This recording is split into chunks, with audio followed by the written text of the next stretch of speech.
Hey everyone, welcome back to Corporate Decoder, the place where we break down the confusing world of corporate finance, from confusing 10Ks to the mundane 8Ks, and let me tell you, sometimes even the mundane holds a little secret. Today we're diving into an 8K filing from Light & Wonder Inc., and while this filing is pretty straightforward, it's about how they're communicating some key information to a specific market. Stick around as we decode what this means for the company and what you should be paying attention to.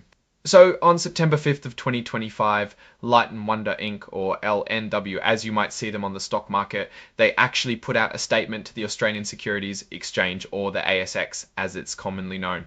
Now, what they submitted was something called an Appendix 4A, which is essentially a statement of KES depository interests on issue. Think of it as a regular company providing an update on how many of their shares are actually out there and being traded, but specifically for investors who are using a system called KES in Australia. Our filing here today is just to let everyone know, hey, we gave this update to the Australian stock market. Now, Light & Wonder is a company that's involved in gaming technology, and they have a pretty significant presence in both the land-based casino world and the online gaming space. They make the machines you see on casino floors, but also the software and platforms that power online slot machines and other casino games. It's a competitive industry, and keeping investors informed is part of the game. As for their stock, if you're looking to buy shares, you'd find them listed on the Nasdaq stock market under the ticker symbol LNW. This filing doesn't give us a deep dive into their financials like a quarterly report would, but it's an important piece of corporate communication, especially for their international investors.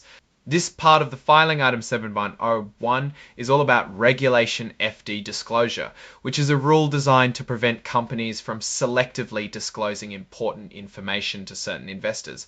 By filing this 8K, Light & Wonder is essentially saying, we've given this information to the ASX and we're making it public to everyone else as well, so nobody can claim we gave them a special heads up. It's all about fair play in the markets. The actual meat of what they're informing us about is in Exhibit 99.1, which is that Appendix 4A document. While we're not going to get into the nitty-gritty numbers of that specific appendix here, the key takeaway is that the company is providing a standard, necessary update on its share status to an international exchange. And finally, as is standard for these filings, they've also included what's called a cover page interactive data file. This is essentially a digital tag system that makes the report more machine readable and easier for financial data providers to process. It's like putting a digital barcode on the report so computers can quickly understand what's inside. Now, looking at this filing from a higher level, what does it really tell us? Well, it shows that Light & Wonder is actively managing its investor relations across different markets. The fact that they're filing this 8K to clarify their communication with the ASX tells us they're being diligent about following disclosure rules. It's not a report that's going to reveal any massive financial windfalls or impending doom. But it does show a company that's operating with transparency and awareness of its global investor base.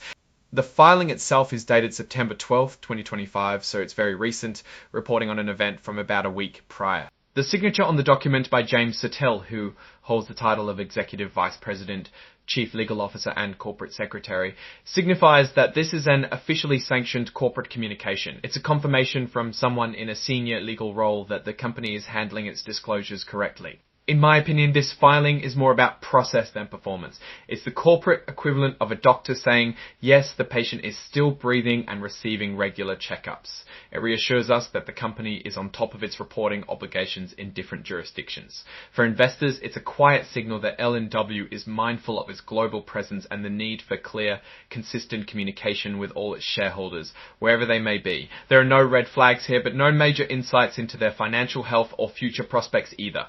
It's a confirmation of good housekeeping. Alright, that's our quick decode of this LNW8K. What's your take on the importance of these kinds of international disclosures? Let us know in the comments below. If you found this breakdown helpful, please give this video a thumbs up and subscribe for more straightforward looks at essential corporate filings. And hey, don't forget to join our Discord community, linked right in the description. We have some great discussions happening there. Thanks for watching, and we'll see you in the next video.